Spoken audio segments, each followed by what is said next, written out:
Queridos, boa noite, graça e paz do nosso Senhor e Salvador Jesus Cristo, amém? Nós vamos passar para um momento de meditação, exposição das Escrituras Sagradas, e eu quero convidar você a abrir a sua Bíblia na segunda carta de Paulo aos Coríntios, no capítulo 10, vamos ler do versículo 1 até o versículo 6, e o tema da mensagem de hoje é atitudes certas em tempos difíceis. Atitudes certas em tempos difíceis. Vamos expor 2 Coríntios, capítulo 10, versículo de 1 a 6.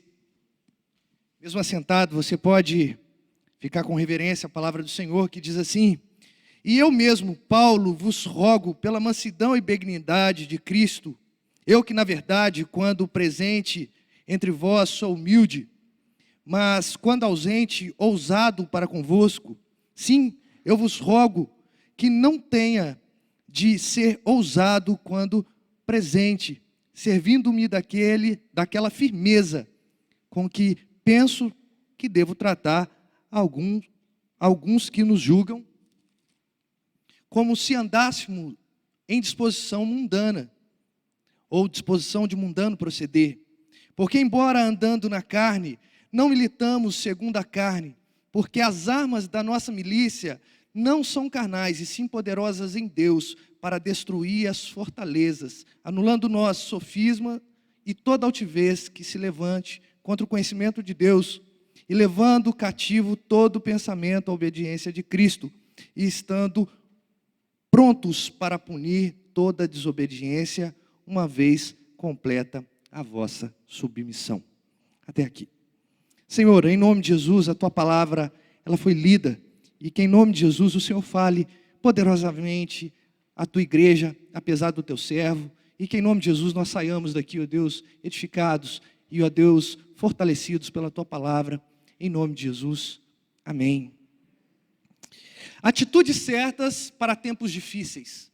Certamente, 90% de nós já escutamos a expressão tomada de decisão. Tomada de decisão, normalmente, é uma expressão usada para cursos de líderes, administração, enfim, pessoas que vão liderar, chefiar algum setor, alguma área, algum ministério, porque sempre sobre os ombros dos líderes recai a questão de tomar decisões. E essa é uma realidade que nós estamos vivendo nos dias de hoje.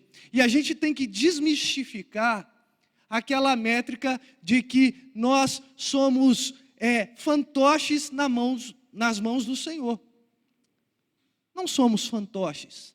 Nós somos seres com vontades e tomamos atitudes e tomamos também decisões importantes no decorrer do nosso dia.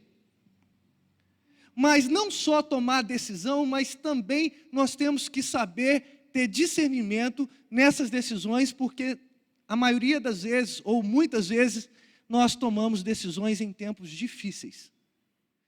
E quer saber um tempo mais difícil do que esse que nós estamos vivendo? Onde o Evangelho é confrontado até a última instância. Onde as pessoas olham para os cristãos e veem nenhum tipo de credibilidade. Pelo contrário, crente é quase sinônimo de pessoa de mau caráter. Isso nós vamos carregando na nossa cultura, infelizmente, por conta do mau testemunho ou as atitudes ruins, erradas, nos tempos que nós devemos tomar atitudes certas. E eu estou falando isso, querido irmão e querida irmã, porque nós, em todo momento, tomamos atitude durante o nosso dia. Nós tomamos atitudes que aparentemente são irrelevantes, mas para muitas pessoas elas se tornam extremamente relevantes. Quer um exemplo? Até o tipo de roupa que você se veste. Você acha assim, que coisa mínima. Mas na verdade, aquilo que você veste comunica um pouco do que você é. Aquilo que você assiste comunica um pouco do que você é. A sua companhia comunica um pouco do que você é. Aquilo que você lê, aquilo que você está envolvido, comunica um pouco do que você é, porque nós também passamos linguagens corporais, nós também transmitimos algum tipo de mensagem com o nosso proceder.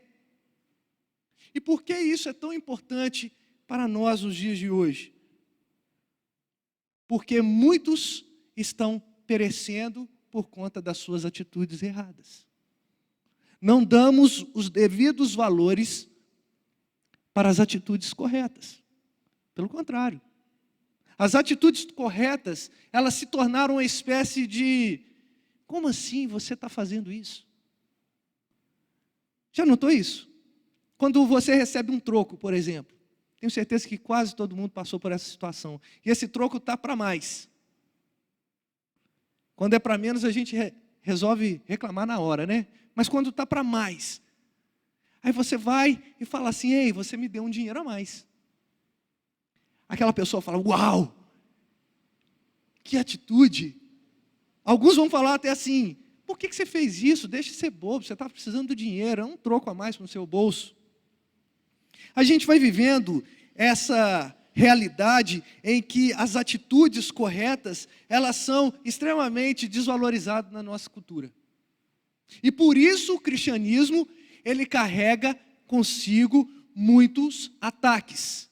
Porque prega a pura verdade, porque fala a respeito daquilo que nós devemos fazer de correto dentro da sociedade, de correto dentro das nossas casas, de correto dentro dos nossos trabalhos, de correto dentro da igreja. E aí a gente sofre uma enxurrada de cancelamentos. Por quê? Porque nós tentamos tomar atitudes certas, principalmente em tempos difíceis, principalmente em tempos de adversidades.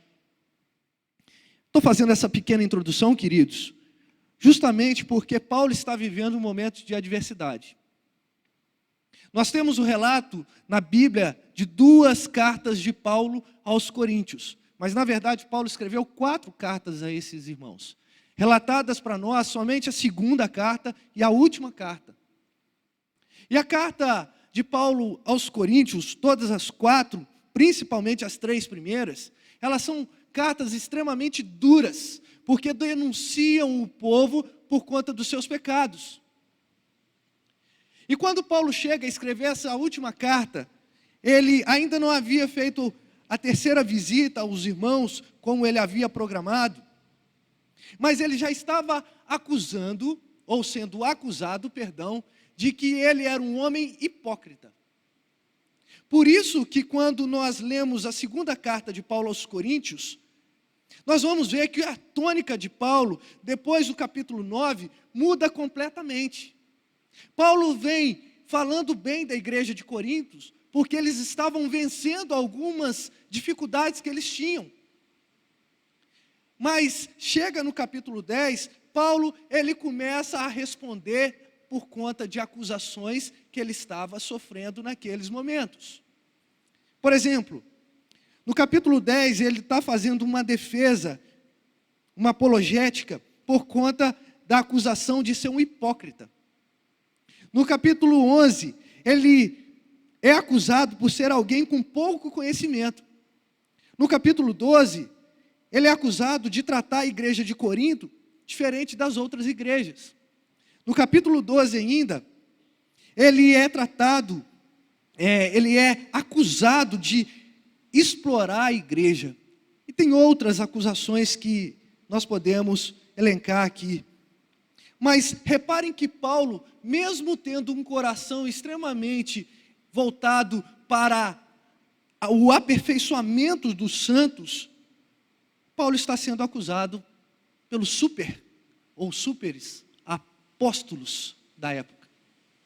Pessoas que se levantavam como liderança da igreja, mas na verdade não havia neles nenhum tipo de autoridade, e como eles faziam para poder ter algum tipo de valia às suas palavras? Eles denegriam o apóstolo Paulo. Momento de tensão que estava acontecendo ali na escrita de Paulo. Só para a gente recordar um pouquinho, Paulo chega a Corinto, no relato de Atos, capítulo de número 18, e ele passa ali 1 ano e 6 meses pregando o evangelho, mas também trabalhando com Áquila e com Priscila levantando tendas, fazendo casas. Porque naquele momento, Paulo estava sem recursos e ele precisava iniciar a igreja do Senhor ali na cidade de Corinto. E por que Paulo demorou muito? Muito provavelmente porque Paulo encontrou uma cultura extremamente devassa. Os habitantes da cidade de Corinto eram habitantes que tinham muito da devassidão do seu coração colocado em prática. Ofender alguém no tempo bíblico, nesse tempo aqui, era chamar a pessoa de habitante da cidade de Corinto. Você está assim, você é um habitante da cidade de Corinto, para não falar corintiano. Você é um habitante de lá, porque a sua realidade é uma realidade extremamente diferente do que nós vemos num proceder de uma sociedade que quer minimamente viver tranquila.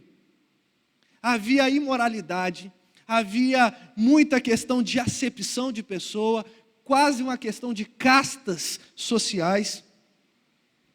E Paulo vai labutando com aqueles irmãos, porque havia um decreto de Cláudio, o governante, de que todo hebreu, todo o judeu, ele devia sair de Roma e se hospedar em outra cidade. E foram chegando outros judeus ali. E Paulo foi ajuntando eles e mostrando agora a plenitude do evangelho que é Cristo Jesus, o nosso Senhor. Só que mesmo esses judeus, eles já estavam sendo influenciados pela filosofia greco-romana. Nós não somos produto do meio, mas nós carregamos influências da nossa sociedade. Você pode até não se contaminar com aquilo que o mundo tem proposto, mas com toda certeza isso traz, nem que seja, uma marquinha no seu coração. Nem sempre essa marca é negativa. Nem sempre essa marca é uma marca ruim. Por exemplo, o brasileiro ele é visto como alguém que é extremamente receptivo, né? O brasileiro ele acolhe todo mundo, ele é alegre, ele é alguém que carrega essa característica e todo mundo lá fora gosta do brasileiro. É algo nosso, bom. Você pode ter nascido num lar mais exclusivo, um lar mais fechadinho, digamos assim. Mas você carrega essa marca do bom brasileiro. Mas nós carregamos também, além disso, uma questão de que o brasileiro ele tem um jeitinho para dar em tudo. O brasileiro é movido do money, da grana. O brasileiro é movido da corrupção. O brasileiro é movido do baixo ensino escolar. O brasileiro é também um cidadão que vive no terceiro mundo, como nós costumamos relatar. Mas esses judeus estavam chegando, influenciados por tudo que estava acontecendo, porque a situação da população judaica e a situação do mundo ali, greco-romano, não era uma situação tão tranquila. Havia perseguição, havia decreto, impostos pesadíssimos e muita imoralidade. Mas Paulo chega até os coríntios e fala: olha, vocês estão escutando pessoas que não têm autoridade nenhuma, porque eles estão me acusando de coisas que eu não sou. Os argumentos são falaciosos, Paulo está dizendo. Por que os falsos mestres daquela época, eles estavam falando que Paulo era um hipócrita? Porque no tempo que Paulo esteve lá, 1 ano e 6 meses, e provavelmente ele já havia voltado em Corinto, ele era um cara extremamente agradável, boa praça, sorridente, cara gente boa. Mas na hora de escrever, Paulo era extremamente duro. E aí esses falsos mestres, eles falavam assim: vocês estão sendo enganados por esse homem. Vocês estão sendo enganados por esse falso apóstolo. Porque na hora que ele está com vocês, é tapinha no ombro. Na hora que ele está com vocês, é sorriso, é abraço, é oi, tudo bem, como vai? Mas quando ele está longe, aí ele se torna um cara extremamente ousado e escreve coisas duras. E Paulo está falando assim, não.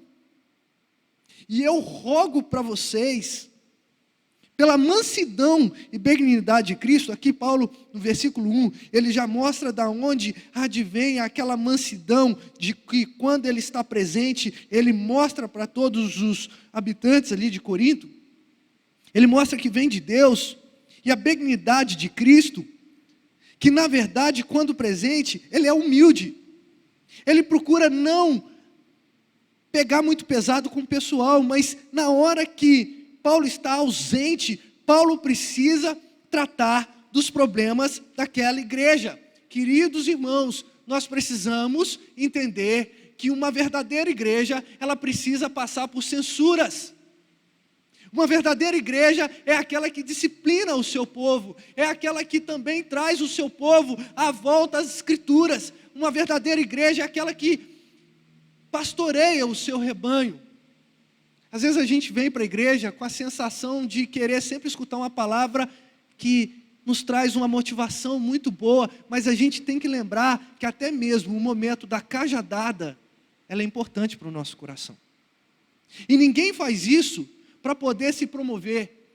Ninguém usa palavras pesadas para poder trazer tristeza. Não, pelo contrário. Nós temos que entender que a disciplina, o cajado, a vara do Senhor é consolação para o crente. Repare que Davi, quando ele escreve o Salmo 23, e eu já falei diversas vezes, ele fala assim, a tua vara e o teu cajado me consolam. Instrumentos de correção. Mas ao mesmo tempo, para aquele coração que era convertido, é um instrumento que é de consolação. Os reformadores, na época da reforma, eles precisavam falar a respeito da realidade da igreja. E eles precisaram elencar pelo menos 3 marcas de uma igreja saudável. Ou uma igreja mais pura, que é o que se usa. A primeira marca é que a pregação deve ser cristocêntrica. Cristo deve ser o centro, tem que haver pregação da palavra no culto. Uma igreja que não se reúne, que não lê palavra, que não expõe palavra, é uma igreja que não tem tanta pureza assim. A segunda é a administração dos sacramentos, a saber, batismo e ceia. Mas a terceira marca é a disciplina eclesiástica. É quando nós somos chamados para poder ser corrigidos, e nós entendemos que essa correção ela é necessária para colocar a nossa vida no prumo, e entendemos que nós devemos caminhar, apesar de recebermos sanções, às vezes até severa, da liderança da igreja. Só que a gente está vivendo num tempo em que privações, exortações, tem sido alvo, ou tem sido motivo de a igreja fugir, sair, ou os irmãos saírem. Mas a gente precisa entender que se não há nenhum tipo de exortação, também não vai haver conserto, também não vai haver nenhum tipo de arrependimento. Então Paulo está aqui, agora tratando do coração dos irmãos, dizendo, olha, eu sou manso sim, eu sou humilde, mas quando eu preciso, eu sou ousado. Sim, eu vos rogo que não tenha que ser ousado quando presente, servindo-me daquela firmeza com que penso que devo tratar alguns que nos julgam, como se andássemos em disposição de mundano proceder. Então Paulo está falando, olha, eu preciso falar com vocês de maneira mais forte, mas ao mesmo tempo, vocês precisam compreender que o que estão falando de mim não condiz com a realidade, porque eu nunca dei nenhum tipo de motivo, eu nunca falei com vocês de maneira extremamente dura ao ponto de querer o mal de vocês, eu nunca andei em disposição de mundano proceder. E é exatamente o que eu quero lidar com os irmãos nessa noite. Atitudes que nós devemos ter corretas em momentos de dificuldades. Baseado em Paulo. Paulo estava tendo dificuldade em ter aceitação daqueles que se diziam mestres, que se diziam líderes. Mas qual é a primeira coisa que Paulo faz? Reconhecer a sua humanidade, sem ter um proceder carnal. Versículo de número 4. Então, o primeiro ponto, a primeira coisa que ressalta aos meus olhos, é que Paulo reconhece a sua humanidade, e sem nenhum tipo de proceder carnal. Olha só, ele fala assim, versículo de número 3, porque embora andando na carne, não militamos segundo a carne. Em outras traduções, vai dizer assim, embora sendo humano, nós não lutamos segundo a nossa própria humanidade. Paulo não está falando que ele é um homem carnal no sentido de não ser um homem piedoso. Paulo está falando que ele é sim um homem e que carrega dentro de si dificuldades. Assim como nós carregamos. Nós não somos perfeitos, nós somos santificados em todo momento, através daquilo que nós escolhemos e através do Espírito que habita em nós. Nós estamos prosseguindo para a santidade perfeita que vamos receber na glória. Mas ainda estamos vivendo sob o jugo do pecado que foi cometido lá no Éden. Segundo o pensamento platônico, existe uma dicotomia entre matéria e o espírito, dizendo que a matéria, o corpo é ruim, o espírito é essencialmente bom. Isso é um pensamento que nós devemos rechaçar, nós não devemos compartilhar. Pois uma vez que o pecado foi cometido por Adão e Eva, todo o cosmo passou a agredir, olha só, todo o cosmo passou, pelo menos, a tentar agredir a Deus, como se fosse possível, com os seus atos. Sobretudo, o ser humano. Só que quem recebe essa maior agressão? Quem é a maior vítima, no sentido de estar recebendo mais forte essas agressões, esses pecados? Nós mesmos. Nós mesmos. A gente acha mesmo que Deus está sendo tocado pelas nossas condutas ruins?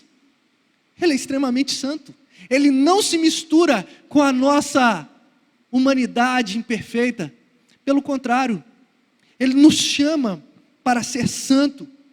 E no momento de maior dor e sofrimento, onde os pecados estavam sobre Cristo na cruz, o que Deus fez?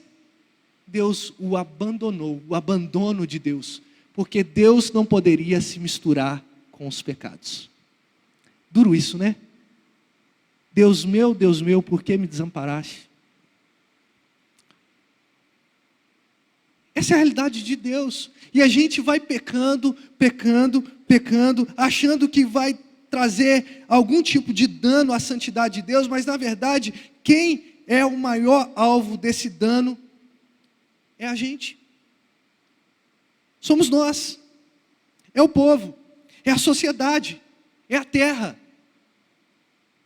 É a biodiversidade. É a fauna, a flora. Porque tudo que nós fazemos é destruir, ou tentar destruir aquilo que Deus criou, por conta do nosso pecado. Mas quando Paulo ele fala a respeito de si, ele não omite essa questão de estar segundo a carne, ou ser um homem. Porque embora andando como homem, embora sendo homem, embora carregando dentro de mim a minha humanidade, Paulo não diz assim, olha, eu sou um cara perfeito. Não. Paulo ele fala, eu sou humano. Porém, eu não luto segundo a minha humanidade. O que eu quero trazer para os nossos corações esse primeiro ponto, querido? Que nós precisamos ter atitudes corretas em momentos difíceis. De que maneira? Reconhecendo que nós somos humanos. E reconhecer que somos humanos leva diretamente a arrependimento dos nossos pecados. Leva diretamente a olharmos para a cruz e entendermos a nossa posição, quem nós somos diante desse Deus que é imenso. É difícil isso, né? Muitas vezes a gente usa esse recurso como um recurso argumentativo depois de um pecado já cometido. Ah, você me desculpa aí porque, né? Todo homem peca. Paulo não está falando isso, porque ele não cometeu pecado ali nos escritos. Ele está falando assim, embora eu seja homem, eu não milito, eu não estou lutando, eu não estou trazendo nenhum tipo de luta segundo a carne, segundo a minha própria vontade ou a minha natureza humana. Igreja, precisamos reconhecer quem nós somos. A gente está andando de salto muito alto. Nós precisamos calçar as sandálias da humildade, né? Vocês lembram disso? Precisamos entender quem nós somos diante do Senhor. E nós cantamos, é a graça do Senhor que nos faz caminhar. Se a gente julgar isso na lógica contrária, se não tivermos a graça, não caminhamos. Então quem somos diante do Senhor? Quem somos diante do Deus que criou todas as coisas? Nós precisamos reconhecer que nós somos carentes da glória de Deus, porque todos pecaram e destituídos estão da glória de Deus, mas Deus prova o seu amor, dando o seu Filho para que nós pudéssemos alcançar a redenção.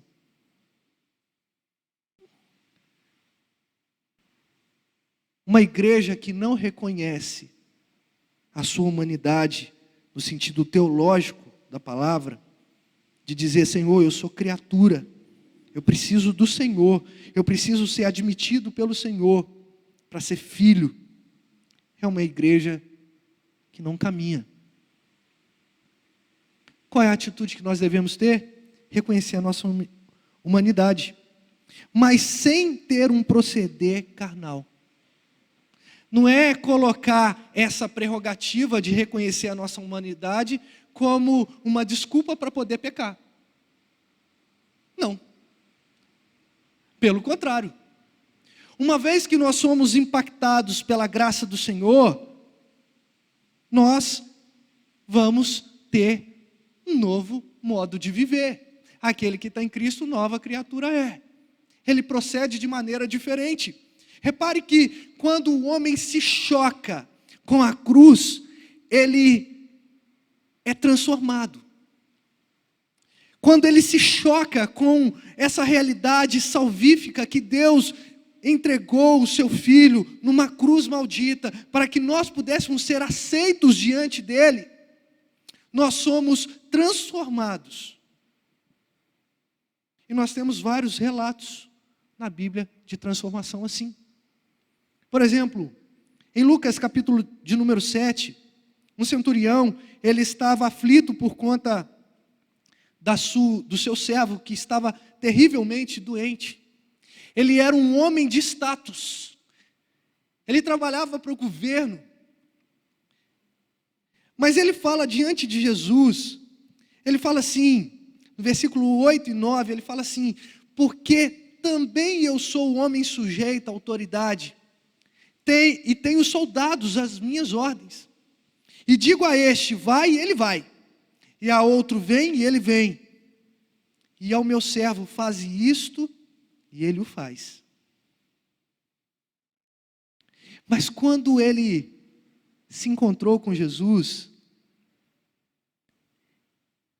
toda essa prerrogativa que ele carregava, não valia de nada. Quando o cerco apertou mesmo, ele falou, Senhor, Eu sou um homem que tenho muitos atributos dentro do governo. Só que eu não consigo trazer cura para o meu servo. Eu tenho status, mas eu não tenho poder. E quando ele se encontra com Jesus, ele faz essa declaração de que Jesus, sim, era a autoridade. E Jesus, entendendo a sua fé, ele falou assim: incrível, eu vos afirmo que nem mesmo em Israel achei fé como esta.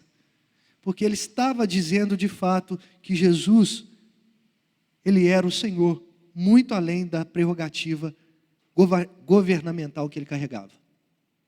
Outro homem de destaque, João Batista, que quando os discípulos foram e falaram: tem um homem batizando, e esse homem está falando coisas que são impressionantes. E aí João Batista, ele fala assim: que ele cresça e que eu diminua. O maior entre os homens. Ele reconheceu que ele era pequenino, ele não era digno de desatar ou atar as sandálias dos pés de Jesus. Por que a gente acha que somos, por que nós achamos que somos alguma coisa?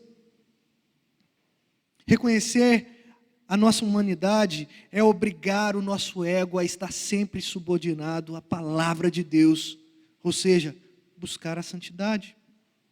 Esse reconhecimento passa pela via do entendimento da obra de Cristo e vai nortear as nossas ações.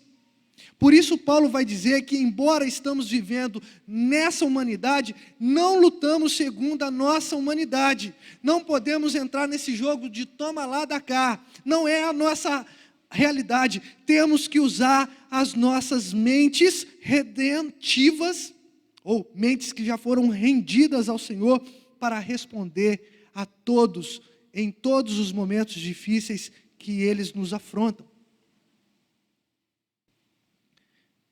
Portanto, em primeiro ponto, nós queremos destacar aqui que nós devemos reconhecer a nossa humanidade e compreender que não devemos ter um proceder carnal. Mas o segundo ponto que eu quero abordar com os irmãos é lutar com as armas poderosas em Deus contra tudo que se levanta contra Cristo. Reparem, versículo de número 4. Porque as armas da nossa milícia não são carnais, e sim poderosas em Deus para destruir fortaleza, anulando nossos sofismas, e toda altivez que se levanta contra o conhecimento de Deus. Até aqui.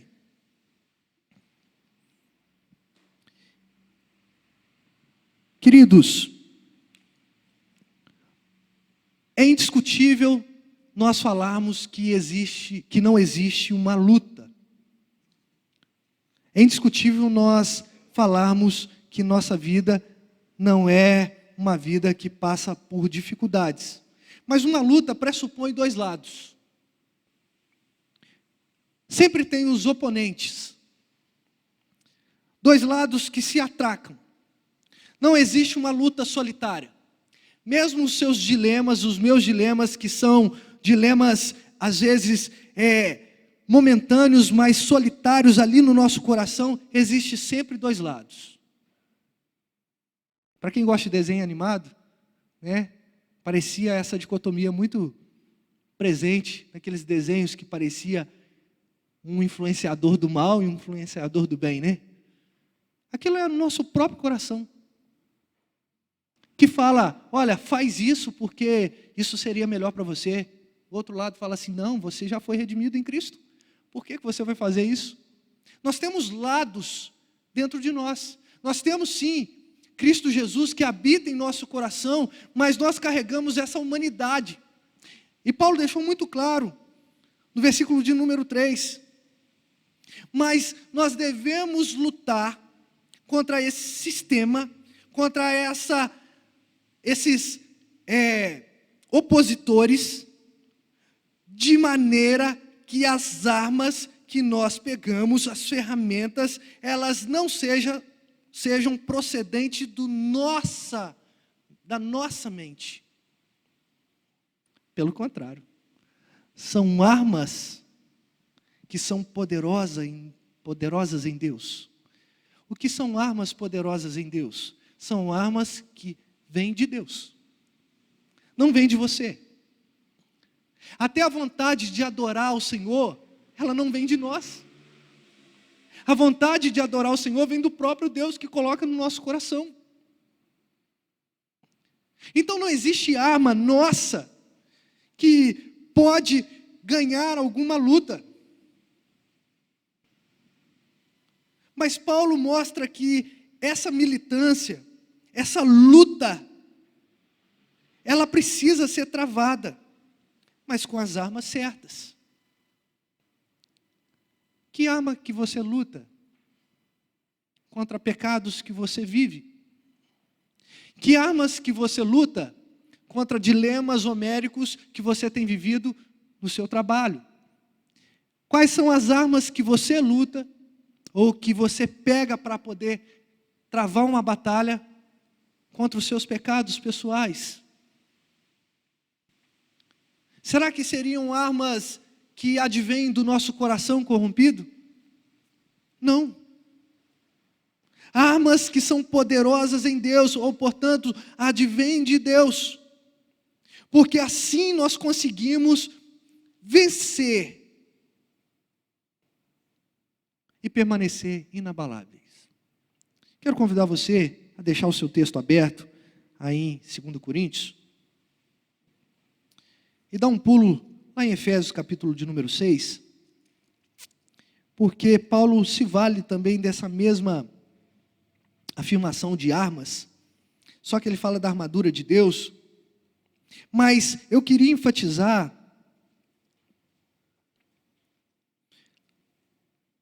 o versículo de número 13, que fala assim, Efésios 6, 13, portanto, tomai toda a armadura de Deus. Repare que aqui o apóstolo Paulo está falando assim, vocês não podem desprezar uma armadura, você não pode desprezar um apetrecho, você não pode desprezar uma ferramenta, ela parece que, pode até parecer para você que você não precisa dela, mas você precisa se armar dela, para que possais resistir no dia mau, e depois de ter desvencido tudo, permanecer inabalável.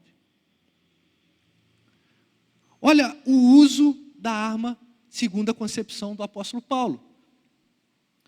O uso da arma segundo a concepção do apóstolo Paulo não só nos faz vencer, e essa arma que eu estou falando é a arma que vem de Deus, as armaduras de Deus, armas que são poderosas em Deus, mas elas fazem também nós permanecermos inabaláveis, ou seja, não é para você pegar essas armas, lutar, e quando você vencer essa luta, você colocar essas armas num canto. Não. Um soldado não tira a sua armadura em tempo nenhum. Porque a armadura de Deus, ela é uma garantia para que nós possamos permanecer inabaláveis. Precisamos lutar com as armas que vêm de Deus. Contra quem? Pastor? Primeiro, contra você mesmo. Nós somos os nossos maiores adversários. Você quer ver um dos maiores adversários que você tem? Vai para frente do espelho, dá um sorriso. É essa pessoa que luta contra você. Nós temos que lutar contra as nossas vontades. Porque a nossa carne, ela se inclina para as coisas que são da carne. E o nosso espírito para as coisas que são do espírito.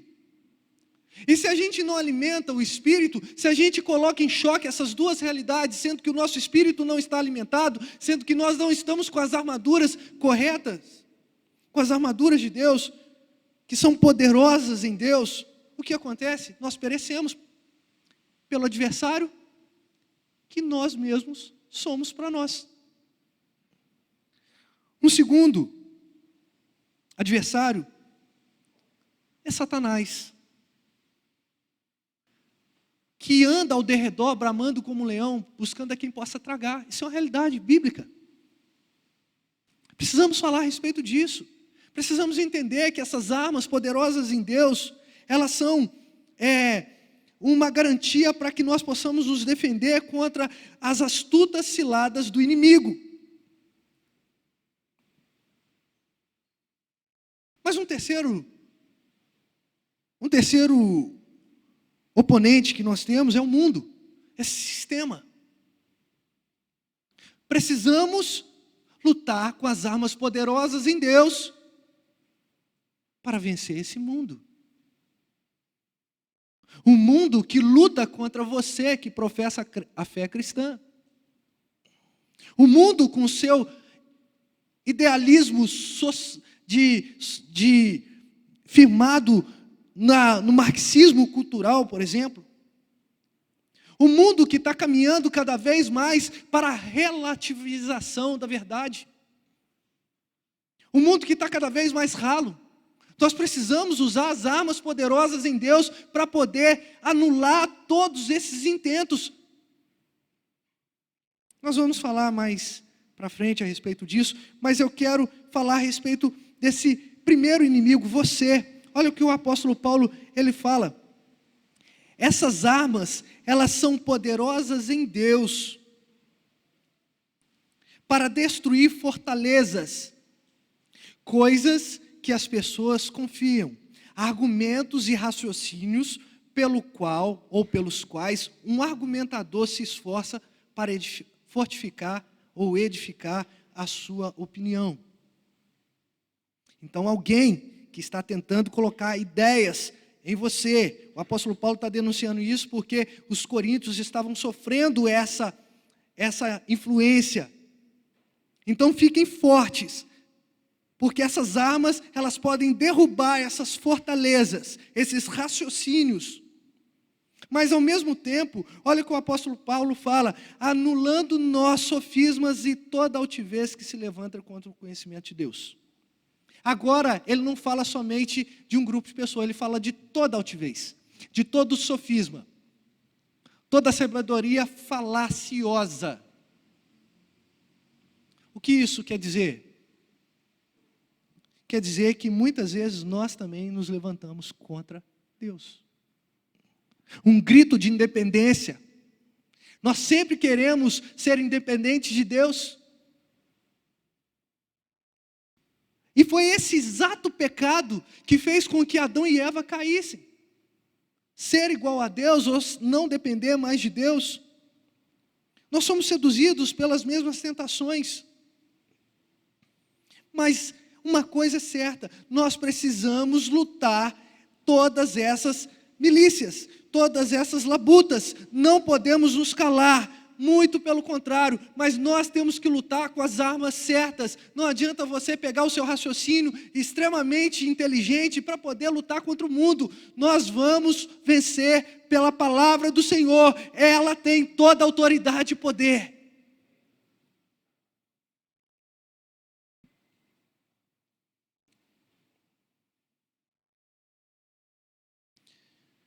Essa ideia é que uma mente, ela é mudada por Deus e essa mente é capaz de trazer ferramentas poderosas em Deus para destruir qualquer tipo de argumento, sofisma, qualquer altivez humana que se levante contra Cristo. Por que eu não vou discutir com a pessoa? Às vezes eu não quero criar um mal-estar, e eu não estou incentivando ninguém aqui a discutir.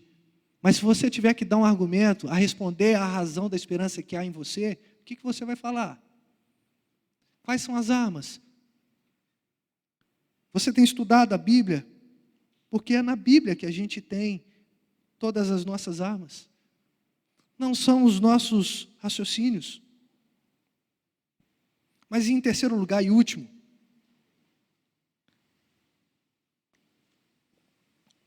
o apóstolo Paulo, ele nos dá uma outra atitude extremamente importante para nós permanecermos inabaláveis nesses tempos ruins. E essa atitude é ser obediente a Cristo. Versículo 5 diz assim: e toda altivez que se levante contra o conhecimento de Deus, Mas olha só a continuação do versículo. E levando cativo todo pensamento à obediência de Cristo, e estando prontos para punir toda desobediência, uma vez completa a vossa submissão. Quais atitudes que nós devemos tomar? Ser obedientes a Cristo. Olha só que o apóstolo Paulo está dizendo, que quando nós levamos o nosso conhecimento, ou o nosso pensamento à obediência de Cristo, nós vamos estar gabaritados para poder punir a desobediência. Então vamos tentar destrinchar um pouquinho a respeito disso. A nossa mente sempre é cativa de alguma coisa. Se você está vivo, você pensa. Penso, logo existo. Você já deve ter escutado isso. Se você pensa, então você, com toda certeza, você tem a sua mente cativa em algum lugar. Por exemplo, um domingo, nós temos a nossa mente cativa a esse momento aqui, né, de culto. Mas na segunda, às 6:30 da manhã, quando você acorda, que é a realidade de todo brasileiro, o que vem na tua cabeça? Boleto vence amanhã, cartão de crédito, aluguel, tem que fazer a compra. Não é assim que a gente vive? Freneticamente. A nossa mente já está condicionada a quê? Ao nosso cotidiano. Ela está cativa, ela está presa ao cotidiano. Então a realidade é que todo ser humano que pensa, então todo ser humano, ele carrega em si uma mente que está condicionada a um cativeiro, a uma prisão. E muitas pessoas, quando elas são levadas a ter todo o conhecimento ou todo o pensamento, não cativo em Cristo, mas cativo em outras coisas, são pessoas que sofrem de maneira amarga. Amarga. Por quê? Porque quando a gente fica pensando demais, eu não estou falando para você ser imprudente, a gente se torna estressado, a gente se torna cada vez mais impaciente, a gente começa a ter síndromes de tudo quanto é natureza. Por quê? A gente pensa demais e a nossa mente está cativa demais à vida que nós temos. Mas o convite do apóstolo Paulo para esses irmãos de Coríntios é para que eles pudessem levar todo o pensamento cativos a Cristo, a obediência de Cristo. O que isso quer dizer? Para o apóstolo Paulo, aqui, mesmo que a mente dele estivesse sendo bombardeada pelos falsos mestres, ele está dizendo assim: eu preciso compreender e levar o meu pensamento não para os meus adversários, mas por aquilo que Deus fez em Cristo Jesus na cruz do Calvário, ou a obediência que Cristo teve na cruz do Calvário. Ou seja, se recordar daquilo que Cristo fez. Levar cativo a obediência de Cristo. Não é a obediência a Cristo, é a obediência de Cristo. Cristo foi obediente e obediente até a morte, morte de cruz. O que o apóstolo Paulo está falando? E aí, nós vamos trazer esse desfecho maravilhoso. Que assim como Cristo, quando ele estava nos seus últimos suspiros de vida, ele falou assim: Pai, perdoa, porque eles não sabem o que fazem. Paulo está falando assim: eu preciso ter o mesmo pensamento que Cristo teve. Eu estou sofrendo acusação? Estou. É mentira o que eles estão falando? É. Mas Senhor, perdoa. Perdoa. E quando nós temos essa obediência de Cristo, ou nos lembramos de que Cristo foi obediente até a morte de cruz, e na sua obediência, ele foi humilde o suficiente para pedir para que o Pai perdoasse os seus ofensores. Ele fala assim: agora que vocês estão com esse pensamentos, a obediência de Cristo, subordinado à obediência, cativos à obediência de Cristo, vocês precisam estar prontos para punir toda desobediência, uma vez completa a vossa submissão. Isso é a parte difícil. Porque é através do nosso correto procedimento que nós vamos julgar a desobediência do mundo. Irmãos, não podemos deixar que as mentiras prevaleçam. Nós não podemos deixar que as fake news, elas sejam espalhadas. Nós não podemos viver nessa era. Nós somos aqueles que examinam a verdade, aqueles que entendem a respeito da verdade pelo entendimento que Cristo nos deu, pelo Espírito Santo, pelo testemunho que o Espírito Santo coloca no nosso coração. Então a gente precisa punir a desobediência, a gente precisa chegar para aquele que está errado e falar assim: ei, você precisa consertar os seus erros. Isso é uma prerrogativa da igreja, não só dos pastores, não só dos presbíteros. Você que está vivendo perto de uma pessoa que está, às vezes, sem saber que está errando, você precisa punir. E a palavra punir aqui não é condenar ao inferno, você precisa exortar essa pessoa. Quero terminar voltando à nossa introdução. Uma tomada de decisão. Nós precisamos tomar decisões o tempo todo. Mas a melhor decisão que nós podemos tomar é ter atitudes certas. É falar assim: Senhor, eu vou viver o dia de hoje para a glória do Senhor. E se aquele meu amigo vier contar uma piada imoral para cima de mim, eu vou falar assim: ei, vem cá. Essa piada, ela não agrega valor nenhum para ninguém. Você não precisa ser deselegante. Você pode falar com todo carinho, mas você precisa exortá-lo. Atitudes corretas. Por que o mal se alastra? Porque aqueles que fazem maldade não têm limites. Ninguém chega para punir. Por isso, queridos, as nossas atitudes são importantes.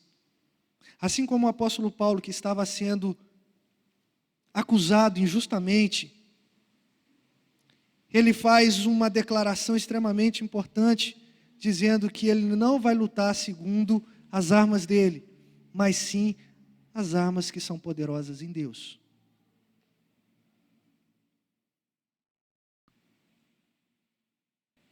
Nós precisamos lutar com as armas que Deus colocou sobre nós, para punir, para exortar, para dizer: olha, irmão, não faz isso não.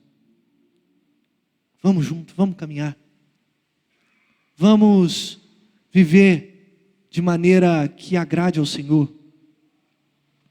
E assim a gente vai exalar o amor do Senhor sobre todas as terras. Atitudes certas para tempos difíceis. Alguns vão falar assim: que tempo difícil. Ninguém vai escutar a gente. Outros vão falar assim: mas eu preciso falar. Porque muitos podem se converter por conta do meu testemunho falado ou vivido. E muitos podem receber a condenação, que são para aqueles que desobedecem a palavra do Senhor.